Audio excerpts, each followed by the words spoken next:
Hello, Swing fam! Welcome to This Month in Swing, your number one source for academic discourse on Lindy Hop and beyond.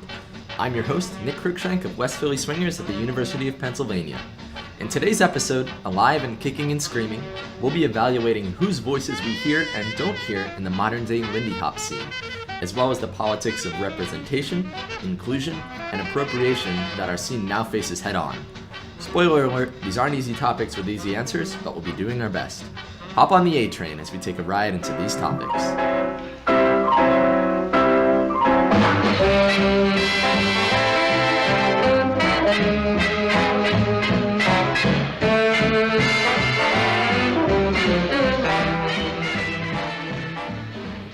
Lindy Hop has a long, joyous, yet still somewhat murky history. From its predecessor dances, the breakaway, the Texas Tommy, and other African dances, to its home in the Savoy Ballroom in Harlem, the first integrated ballroom in New York City, to its fade from popularity after World War II, and its subsequent re-emergence in the late 1980s, the Lindy Hop may just be the most American of all dances. This isn't intended to be a history lesson or a documentary without video. For those, I'd recommend watching Ken Burns' series Jazz, episodes 3 to 4, and Frankie Manning's documentary Never Stop Swinging. Today, we'll examine the voices and politics in the modern-day Lindy Hop scene. Unbeknownst to many, America's favorite 30s dance is alive and well all over the world, including right here in Philadelphia.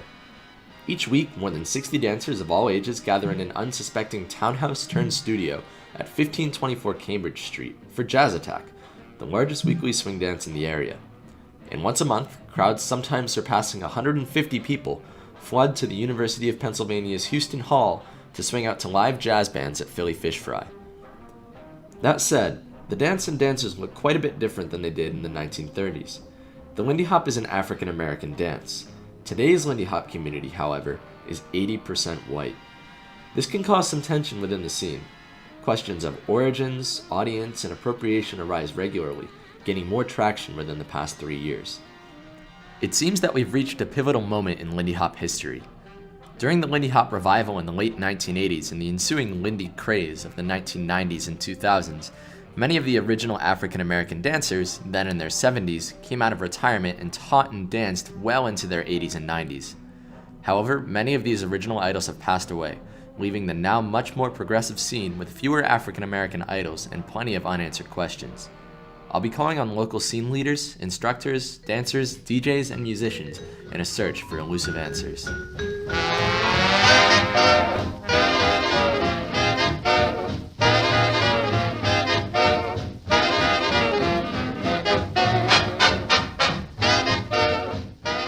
Today we'll be talking with 3 Lindy Hop leaders, Lauren Levey, Joebert Rosal, and Steve Fox.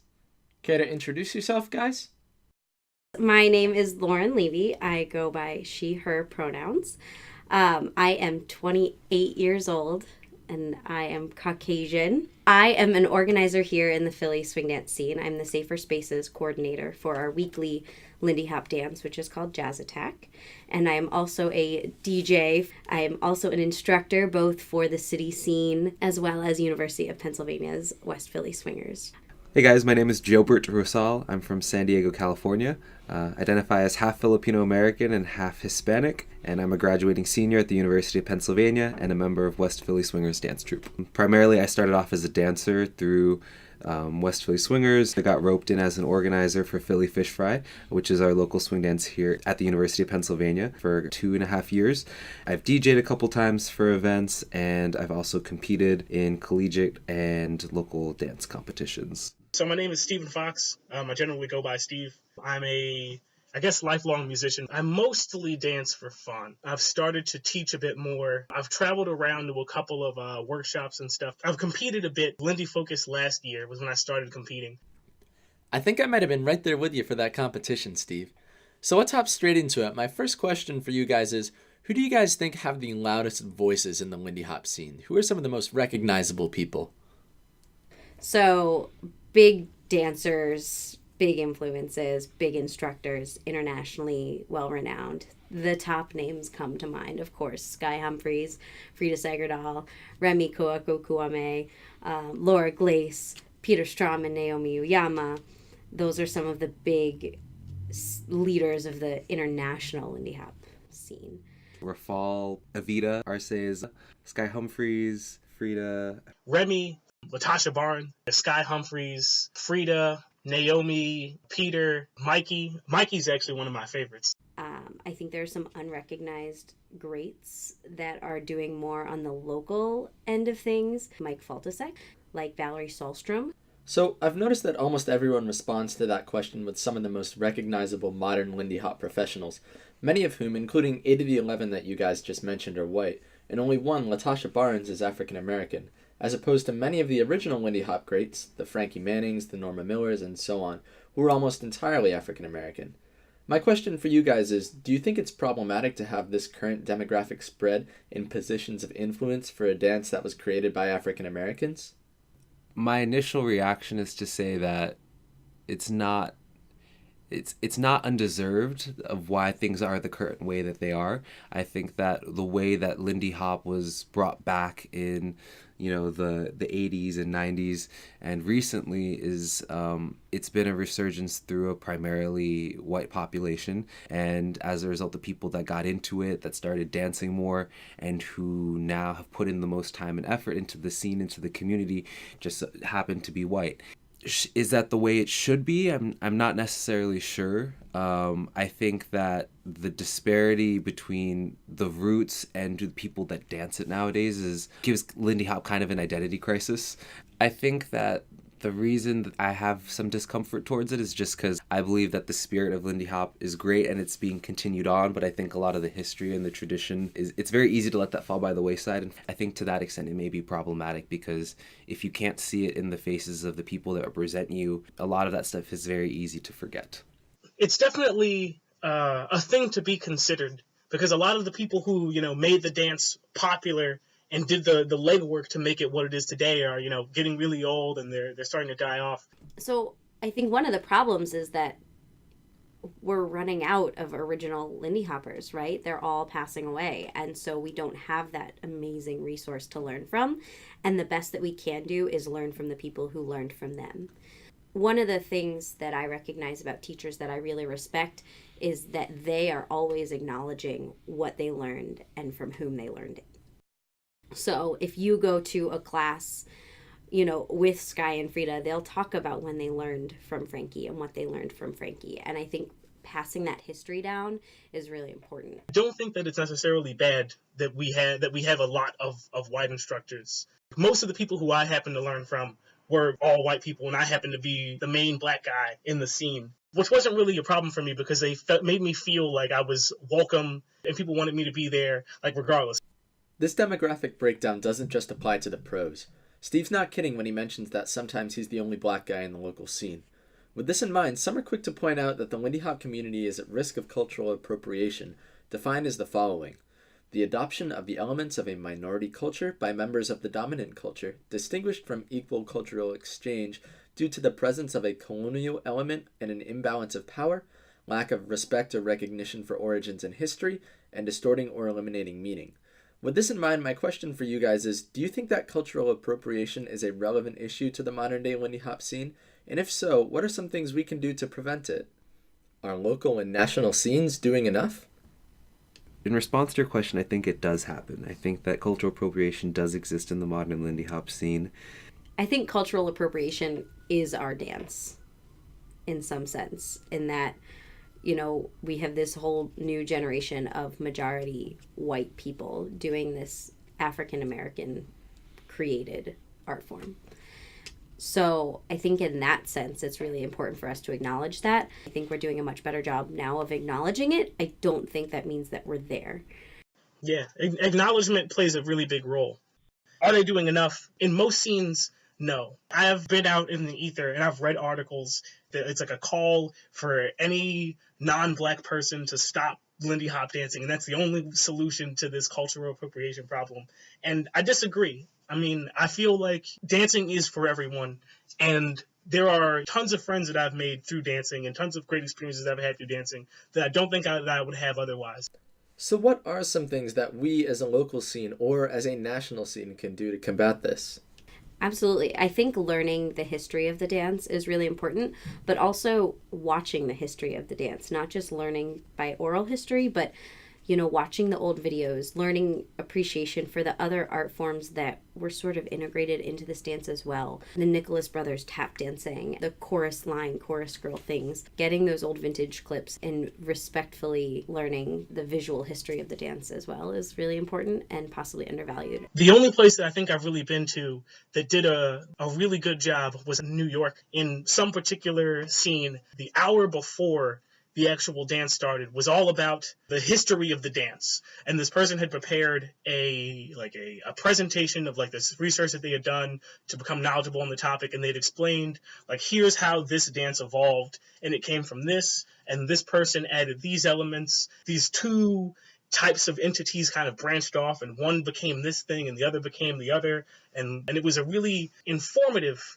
session that I had been to that I hadn't ever been exposed to before, and it was kind of my first exploration into where does the history of this dance come from. I think that it's really important for all scenes to acknowledge where the history came from and to educate people who are doing it so that they can explain it if they're asked. And we can make it somewhat more of a journey for you. And it's hey, I'm researching this and I'm learning about this. Let me share what I know with you and we can explore it together. Things that can be done to make sure that the people in your scene are knowledgeable about where the dance comes from and why things are done the way that they are, and just kind of understanding what it is that they're doing. It's not just, yes, you are dancing, but what are you doing? Where does this come from? Why is it the way that it is?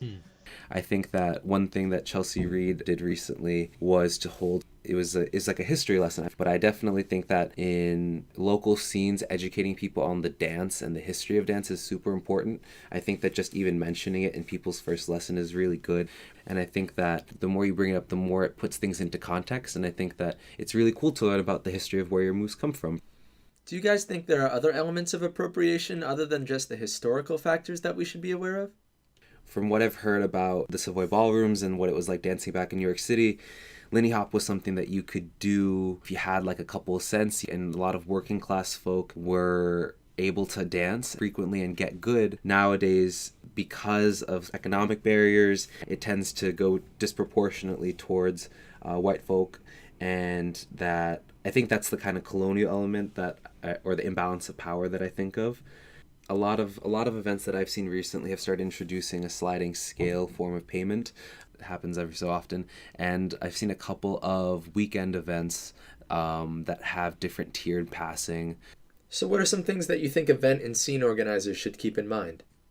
Is it accessible by public transport? Is it something that you have to buy a whole weekend pass for? Is it something that you can come just for the social dancing? Is it an event where you feel like you will have to dress up and come in super nice clothing?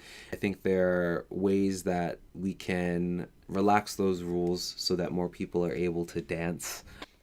Cutting kind of straight to the chase with the appropriation question, do you think that Lindy scenes need to be more welcoming to Black communities? I would say yes, because you should strive to be welcoming to all communities. Absolutely. I don't know if there's any other answer to that question. I think it should be. Moving into the somewhat more controversial aspect of that question that Steve alluded to earlier, do you think that Lindy scene should actively try to include more Black members in their community? Once again, I think the answer to that question is absolutely. I think maybe we've been talking about it for a long time, so we're passively oh yeah, of course will we welcome Black people into our dance, but clearly we haven't done a good job. So I definitely think we need to take action to actively incorporate more people of color into our dance scene. We need to actively incorporate their voices and figure out how we can include them more to become a better influence, because if we actively do the work to help incorporate people and make them feel more welcome, then on the back end it will end up including more people and being a more welcoming space for them. I think so. I don't know if necessarily it has to be something where we actively try to include more Black people, but I think that going for a more diverse base of dancers is good. This dance belongs to Black communities, and thus we should strive to include them in the dance their people have done. I think it's doing it in a way that is out of respect for the other person and not trying to do it for the sake of elevating yourself. We shouldn't do this because we are trying to feel better about ourselves, but because we notice an obligation for where things have been done wrong historically, and you're trying to rectify those things. I think there are definitely things that you can do to make yourself known, but I don't think that it's necessary to try to force people to be interested in something. How do you present that this is like a, traditionally Black dance and that it's cool for Black people to do it as well to a group of possibly interested Black parties without creating this like marionette puppet sequence that's where it's like, oh, you Black person A and Black person B, go do this thing so we can get more Black people over here. Go to the areas that have Black people who might be interested or might not be interested, but just make yourself known that you exist and that you are an option. I feel like a lot of people just don't know that Lindy Hop in Philadelphia is a thing. One thing that we do a lot here at the University of Pennsylvania is called Lindy bombing. We go out and dance in the community, primarily at Penn, to try to recruit people to our social dances.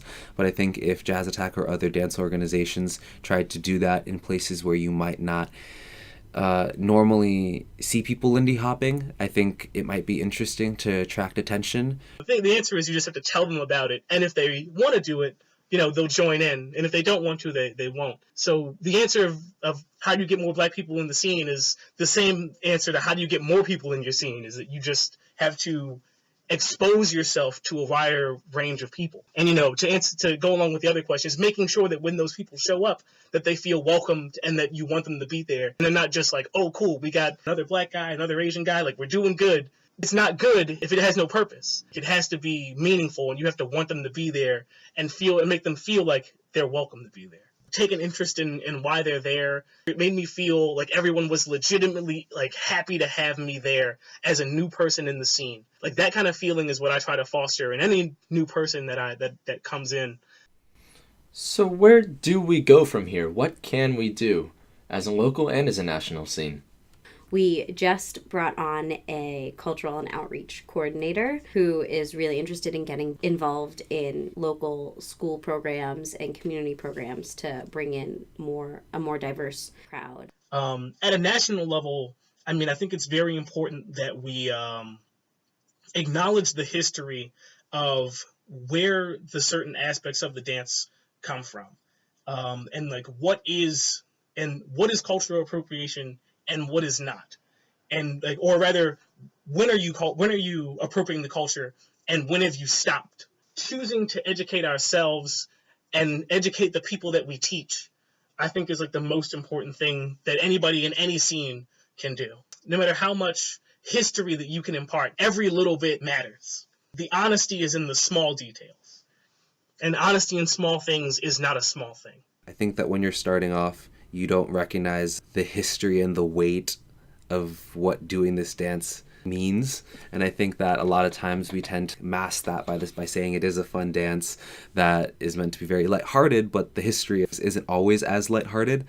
And I think if you're not understanding of the history and where you come from, I question if you're even really doing the Lindy Hop. The dance is more than just steps or going to a scene. It is participating in a larger history and tradition, and I think that it requires something more than just a casual dance. Unfortunately, this is all the time we have to cover this enormous topic, but I think even in these 20 minutes we could see progress. Say, if there happened to be someone listening to this podcast who had never Lindy Hop before, would you have anything to say to them? So for the folks who have never heard of Lindy Hop, it's a really fun, energetic dance that you can do. Pretty much every scene I've ever been in is super welcoming. You don't need to bring a partner if you want to learn how to dance. There's tons of people willing and excited to teach you how to dance, and I highly recommend that you come. Go out and dance it. Go to Jazz Attack. Come to Fish Fry. It's so much fun. I love it with all my heart, and I hope that you get to experience a little bit and learn about us from this podcast. So I hope you enjoyed it. When I just think of jazz music and joy, that is like my From Swing House Studios here at the University of Pennsylvania, thanks for joining us, and make sure you tune in for our next episode. Swing it out!